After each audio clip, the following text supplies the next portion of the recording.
Hey everybody, how you doing today? I hope this finds you well. Today we're going to be looking at Genesis chapter 26. And this is the beginning of Isaac's story. And so Isaac's story begins here, and it begins very much like Abraham's story did in chapter 12. It begins with a great famine.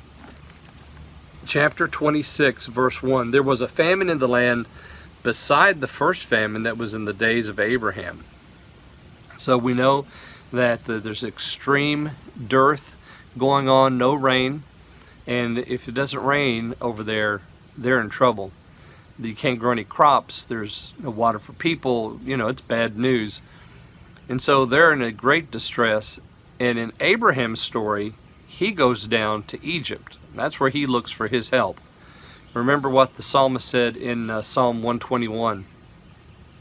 I look into the hills, from whence does my help come? My help comes from the Lord who made heaven and earth. Well, Abraham, his faith wasn't quite there yet, and so he goes down to Egypt. But Isaac is a different story. He's had the benefit of being raised in the home of Abraham and Sarah. And so he's seen their faith in action, and he's learned at their feet. He's learned his lessons of faith by watching his parents live out a life of faith. That seems to be a problem with a lot of our children today, is mom and dad haven't really lived out a life of faith. And so the children, they don't know because they've not been taught in the home how to live a life of faith.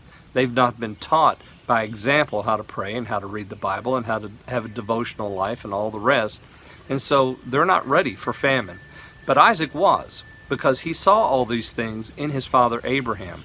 And so when famine comes, he's ready, but he's not going to go to Egypt because the Lord tells him not to go. And because the Lord tells him not to go, his faith is set and sure because he trusts in God's word. That's what he learned from his father Abraham. So he's going to trust in the Lord.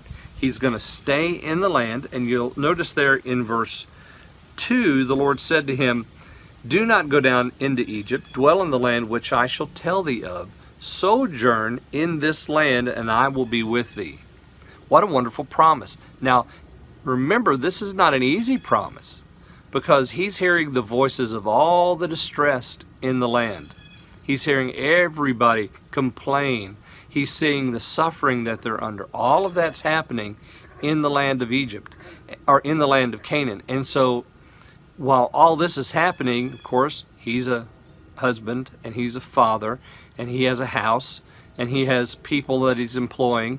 And so he's thinking about all of these folks and trying to protect them while at the same time being true to the promise that God has given him. And the promise God gave to him was, stay here, sojourn in the land, and I will be with thee and will bless thee, for unto thee will I give all these countries, and I will perform the oath which I swear unto thy father Abraham. So there's a promise. God's going to be with him, he's going to bless him, he's going to prosper him, and he does. If you look down to verse 13, I think it's verse 13. Yeah, and the man waxed great and went forward and grew until he became very great. So God was with him. And the people even see that because later on Abimelech comes down to him and he calls him the blessed of the Lord. And they said, we saw certainly that the Lord was with thee. And we said, let there be now an oath betwixt us, even betwixt us and thee, and let us make a covenant with thee, that thou wilt do us no hurt.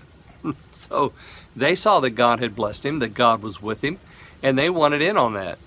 They wanted to be his friend, because if you're the friend of the man who's the friend of God, then you'd have a true friend indeed. So they wanted to be Isaac's friend.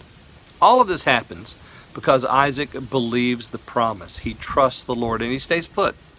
He stays there in the land even though there's a famine raging. But the promise was, trust me, I will be with you and prosper you. And we see this lived out in the life of Isaac in this chapter. Okay, well, I hope that blesses you today.